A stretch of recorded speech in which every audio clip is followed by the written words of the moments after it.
Welcome to Suman TV. నేను మీ నవీన్. ప్రస్తుతం నేను ట్రీట్మెంట్ రేంజ్ హాస్పిటల్లో ఉన్నాను. మనతో ఉన్నారు వాస్కులర్ సర్జన్ డాక్టర్ దత్తాత్రేయ గారు. హాయ్ సార్, నమస్తే అండి. నమస్తే.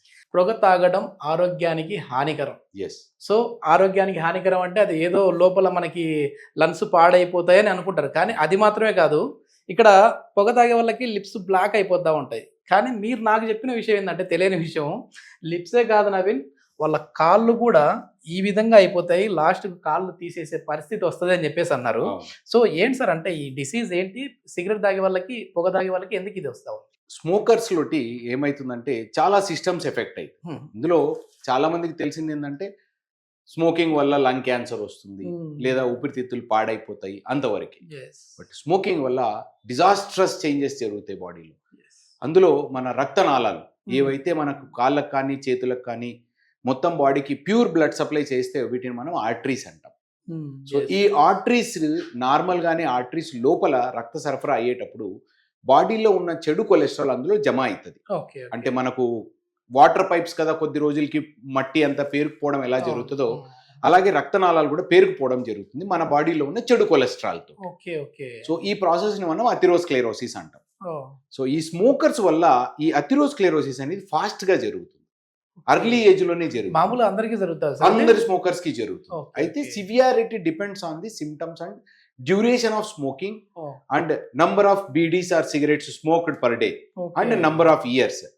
సో ఎక్కువ శాతం, ఎక్కువ రోజులు, ఎక్కువ సంవత్సరాలు తాగాడు, రోజుకి 2-3 పెట్టెలు తాగాడు అంటే సివియారిటీతో ఎక్కువ ఉంటుంది, తొందరగా వస్తుంది. సో ఈ కాళ్ళకు సప్లై చేసే రక్తనాళాలు ఏవైతే బ్లాక్ అవుతాయో దీన్ని మనం పెరిఫెరల్ ఆర్టీరియల్ డిసీజ్ అంటాం. ఆ peripheral arterial disease full blown అంటే సివియర్ స్టేజ్ లో ఉన్నప్పుడు కాళ్ళలో ఎక్కడైతే చివర్లు ఉంటాయో ఇక్కడికి రక్త సరఫరా లాస్ట్ వస్తుంది. హార్ట్ దగ్గర నుంచి స్టార్ట్ అయ్యి మనకి ఇక్కడికి వచ్చే టైంకి లాస్ట్ గా వస్తుంది. అంటే అంతటికంటే తక్కువ సప్లై ఇక్కడికి ఉంటుంది. సో తొందరగా ఇక్కడి నుంచి పాడవడం స్టార్ట్ అవుతుంది. సో ఎప్పుడైతే రక్త సరఫరా లేదో అక్కడున్న బాడీ పార్ట్ ఏదైతే ఉందో అది కుళ్ళిపోవడం అనేటువంటిది జరుగుతుంది. అండ్ రక్త సరఫరా లేకపోవడం వల్ల కుళ్ళిపోతుంది కాబట్టి డ్రై గ్యాంగ్రీన్ అంటాం దీన్ని. షుగర్ పేషెంట్స్ లో కూడా ఇలాగే రావచ్చు, వాళ్ళలో కూడా రక్తనాళం బ్లాక్. సో షుగర్ అనేటువంటిది కూడా ఉంటది కాబట్టి ఇంకా డేంజర్ ఎక్కువ ఉంటుంది. ఎందుకంటే వాళ్ళకు వచ్చేది వెట్ గ్యాంగ్రీన్, అంటే డ్రై ఉంది కాబట్టి రక్త సరఫరా చాలా తక్కువ ఉంటుంది. రక్త సరఫరా తక్కువ ఉన్నప్పుడు ఇన్ఫెక్షన్ రేట్ తక్కువ.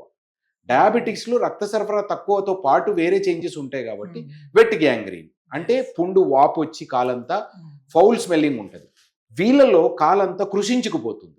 రక్త సరఫరా లేదు కాబట్టి కండరానికి కాలు ఆపోజిట్ కాలుతో కంపేర్ చేస్తే ఒకవేళ ఈ కాలు కొంచెం చిన్నగా ఉంటుంది, కండరాలు వేస్టింగ్ అనేటువంటిది ఉంటుంది. అండ్ గ్యాంగ్రీన్ ఇలాగా నల్లగా చేంజెస్ అయిపోవడము, గాయాలు ఏర్పడడం అనేటువంటిది జరుగుతుంది.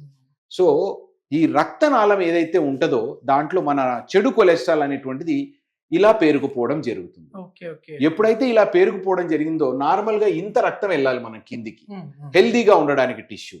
బట్ ఎప్పుడైతే ఈ కొలెస్ట్రాల్ అనేటువంటిది డిపాజిట్ అయిందో ఈ సైజ్ తగ్గిపోయింది, రక్త సరఫరా తగ్గిపోయింది, ఫ్లో తగ్గిపోయింది. సో ఇనీషియల్ గా చిన్నగా స్టార్ట్ అవుతుంది.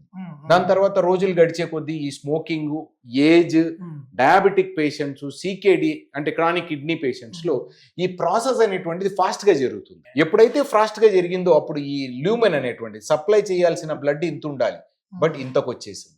దీనిని బట్టి మనకు సిమ్టమ్స్ అనేటువంటివి వస్తాయి. సో ఎలాంటి సిమ్టమ్స్ ఉంటాయి? సో ఇలా ఉన్నప్పుడు పేషెంట్ 2-3 కిలోమీటర్ల వరకు హ్యాపీగా నడవగలుగుతాడు, అతడి పని అతడు చేసుకోగలుగుతాడు, పొలం దున్నుకోగలుగుతాడు. క్రమక్రమంగా ఇతడికి ఏ రక్తనాళం బ్లాక్ అయింది అనే దాన్ని బట్టి ఆ ఏరియాకి రక్త సరఫరా తగ్గిపోయినప్పుడు ఆ కండరాలు ఆక్సిజన్ కోసము, న్యూట్రియంట్ కోసము అడుగుతాయి. బట్ బ్లాకేజెస్ ఉండడం వల్ల సప్లై సరిగా అవ్వదు. అప్పుడు ఆ మసిల్లో పెయిన్ అనేటువంటిది రావడం జరుగుతుంది. మోకాలు కింద ఉన్న రక్తనాళాలు బ్లాక్ అయ్యాయంటే ఫుట్ యొక్క మసిల్స్ కి రక్త సరఫరా తగ్గింది. సో ఈ మసిల్స్ లో పెయిన్ రావడం స్టార్ట్ అయింది. తొడలో ఉన్న రక్తనాళాలు బ్లాక్ అయ్యాయి, అప్పుడు ఈ కాళ్ళలో ఉన్న రక్తనాళ మసిల్స్ కి సప్లై తగ్గుతుంది. సో ఇక్కడ పెయిన్ రావడం, కండరం పట్టేసినట్టు. వీళ్ళు 2-3 కిలోమీటర్లు నడవగలిగే పేషెంట్ 1 కిలోమీటర్ నడవగానే రెస్ట్ తీసుకోవాల్సి వస్తుంది. ఇంకా సివియారిటీ పెరుగుతుంది, అంటే బ్లాకేజ్ పెరుగుతుంది, ఇంకా సివియర్ స్టీనోసిస్ అంటే తగ్గిపోయినప్పుడు పేషెంట్ రాత్రి పడుకున్న వెంటనే కూడా నొప్పి రావడం జరుగుతుంది. పడుకున్న వెంటనే ఫ్లాట్ అవుతాడు. ఫ్లాట్ అయినప్పుడు మన గ్రావిటేషనల్ ఫోర్స్ కూడా పని చేయదు, ఓన్లీ బ్లడ్ అదంతా కదే కిందికి సప్లై అవ్వాలి బ్లడ్ ప్రెషర్ తో. వెళ్ళడానికి ట్రై చేస్తుంది కానీ బ్లాకేజ్ ఉండడం వల్ల వెళ్ళదు. ఓకే. సో కండరానికి రక్త సరఫరా అవ్వదు. సో కండరం నాకు రక్తం కావాలి అని అడుగుతుంది, అప్పుడు పెయిన్ వస్తుంది. బ్లాక్నెస్ కూడా అవుతుందా సార్ అక్కడ? దీని తర్వాత స్టేజ్, ఓ. సో పడుకున్న వెంటనే పెయిన్ వచ్చినప్పుడు దాన్ని మనం పేషెంట్ రెస్ట్ లో ఉన్నా కూడా ఇబ్బందిగా ఉన్నాడు, పెయిన్ వస్తుంది. నిద్ర మేల్కోవాల్సిన పరిస్థితి ఏర్పడుతుంది, ఓకే, ఓకే. దాన్ని మనం రెస్ట్ పెయిన్ అంటాం. ఉమ్. దీనికంటే ఇంకా తగ్గిపోయినప్పుడు కాళ్ళల్లో డిజిటల్ మోస్ట్ పార్ట్స్, అన్నిటికంటే చివర్లో ఉన్న పార్ట్ ఇందాక నేను చూపించినట్టు నల్లగా కలర్ మారడం అనేటువంటిది స్టార్ట్ అయింది. ఓకే. ఎందుకంటే క్రిటికల్లీ లో బ్లడ్, ఉమ్. కావాల్సిన ఆక్సిజన్ అంతా కూడా రాకపోవడం వల్ల టిష్యూ చచ్చిపోవడం ఇప్పుడు జరుగుతుంది. వీళ్ళ పరిస్థితి ఏంటి సార్? ఇట్లా అయిన వాళ్ళకి వీళ్ళ వీళ్ళు పరిస్థితి. తీయాల్సిందేనా లేదంటే సో, ఏమైనా సర్జరీ? ఇటువంటి స్టేజ్ ఉన్న పేషెంట్ కి ఖచ్చితంగా మనం రక్త సరఫరా ఇంప్రూవ్ చేయాల్సి వస్తుంది. Okay, okay. ఈ స్టేజీ వచ్చింది అంటేనే చాలా వరకు రక్తనాళాలు బంద్ అయిపోయాయి. ఆ.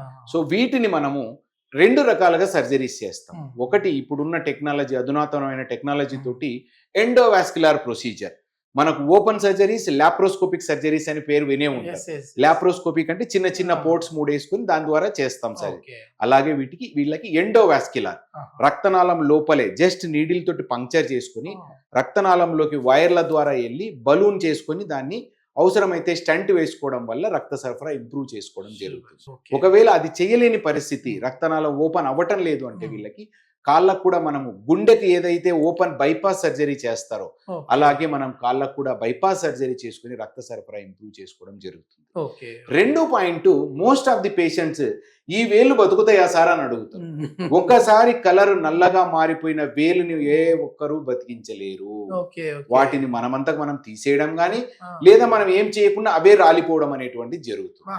అంటే నల్లగా జీవం ఉండదు మారిపోయిన అక్కడ? జీవం అనేటువంటిది ఉండదు. ఆ. There is no life existing in gangrene. Okay. మరి So, ఇప్పుడు మనం అవంతట చేసే ఈ ఎండోవాస్కులర్ మిగిలిన సర్జరీ మిగిలిన కాళ్ళని మనం సేవ్ చేసుకోవాలి. దానికోసం. లేదు అంటే ఇంత వరకు వచ్చాయంటే రక్తనాళాలు చాలా బ్లాక్ అయిపోయింది. ఓ. సో క్రమక్రమంగా ఇది పైకి స్ప్రెడ్ అవుతా వస్తుంది. Okay, okay. పైకి స్ప్రెడ్ అయ్యే కొద్దీ పాదం ఇక్కడ వరకు పోవచ్చు, ఇక్కడ వరకు పోవచ్చు, పాదం మొత్తం దాన్ని పోవచ్చు. కాపాడుకోవడం కోసం సర్జరీ సర్జరీ చేయాలి. చేస్తాం. ఓకే. ఈ బ్లాక్ అయిపోయిన కాళ్ళని మనము కాపాడలేము. ఉమ్. సో ఇది పేషెంట్ గమనించాల్సిన విషయం. Okay, okay. ఇది మొత్తానికి ఏంటంటే అసలు ఇది ఆదిలోనే దీనికి ఆ, ముందుగా జాగ్రత్తలు తీసుకున్నాము ఇనిషియల్ అనంటే స్టేజెస్, మాత్రం- ఇనిషియల్ నేను ఫస్ట్ మీకు సిమ్టమ్స్ చెప్పినప్పుడు ఈ పెయిన్ ఏదైతే వస్తుంది అన్నానో ఉమ్. ఈ పెయిన్ వచ్చినప్పుడు పేషెంట్ నార్మల్ గా Yes, చాలా yes. వరకు కాళ్ళ నొప్పి అని బ్యాక్ పెయిన్ అనుకొని న్యూరాలజిస్ట్ దగ్గరికి ఉమ్. లేదా ఆర్థోపెడిషన్ దగ్గరికి వెళ్తారు. Yes, but yes. రక్తనాళాలు బ్లాకేజ్ అవ్వడం వల్ల కూడా మనకి ఈ పెయిన్ అనేటువంటిది రావడం అనేటువంటిది పేషెంట్ గమనించాలి Yes, and yes. Colleague doctors కూడా గమనించాలి. ఉమ్. సో ఒక్కసారి రక్త Refer సరఫరా చేయాలి. బ్లాక్ అయిండే అవకాశం కూడా ఉంది ఆహా. అనేటువంటిది కూడా ఇది ఎన్ని ఆలోచించాలి. రోజులు ఇట్లా వస్తుంటే మీ దగ్గరికి రావాలి సార్? అది ఎన్ని రోజులు అనేది కాదు, పేషెంట్ యొక్క లైఫ్ స్టైల్ అనేటువంటిది లిమిటేషన్ ఏర్పడతాం. వీళ్ళ కనీసం ఆ టైంలో రెస్పాండ్ అయ్యి ఏ డాక్టర్ అయినా సరే స్మోకింగ్ బంద్ చేసి ఉమ్. మనం ఇమీడియట్ గా డిసీజ్ ప్రోగ్రెషన్ ని ఆపొచ్చు. Smoking Okay. బంద్ చేసి ఎందుకు సార్ నికోటిన్ అంత ప్రమాదకరం అంటే? నికోటిన్ వల్ల ఈ లిపిడ్ ఆ. ఫ్యాట్ అబ్నార్మాలిటీ జరుగుతుంది. Okay, so okay. అబ్నార్మల్ గా డిపాజిట్, అర్లీ డిపాజిట్ జరిగిపోతుంది. ఆ. అది ఫాస్ట్ అవుతుంది. ఆల్కహాల్ తీసుకునే వాళ్ళకి కూడా ఇంత ప్రమాదం ఆల్కహాల్ ఉండదు కదా సార్? తీసుకున్న వాళ్ళకి కూడా లిపిడ్ అబ్నార్మాలిటీ అవుతుంది. ఓకే. బట్ స్మోకింగ్ వల్ల వచ్చే దుష్పరిణామాలు చాలా ఇంకా ఎక్కువ, చాలా ఎక్కువ ఉంటాయి. చాలా ఎక్కువ, ఓకే, ఓకే. సివియారిటీ చాలా ఎక్కువ ఉంటాయి. మొత్తానికి ఏంటంటే ఏదో కాళ్ళ నొప్పులు వచ్చాయి కదా బయటికి వెళ్ళిపోదాం పెయిన్ కిల్లర్ టాబ్లెట్లు తీసుకుందాం అంటే కుదరదు. అది ఏదో ఒక వారం రోజులు 4 రోజులు అయితే ఓకే. ఓకే, కానీ ఇట్లే తీవ్ర స్థాయిలో ఎక్కువ రోజుల వరకు మిమ్మల్ని ఇబ్బంది పెడుతున్నది అని అంటే మాత్రం ఖచ్చితంగా ఇట్లాంటి సింటమ్స్ ముఖ్యంగా స్మోక్ చేసే వాళ్ళు అయితే కనపడతా ఉంటాయి. ఇట్లా ఉన్నప్పుడైతే వాస్కులర్ సర్జన్స్ అయితే ఒకసారి మీట్ అవ్వండి. సో ట్రీట్మెంట్ రేంజ్ హాస్పిటల్లో దీనికి సంబంధించిన సర్జరీ ప్రొసీజర్స్ అయితే జరుగుతూ ఉన్నాయి. సో సార్ అయితే మంచి ఇన్ఫర్మేషన్ ఇచ్చారు. Thank you sir. Thank you.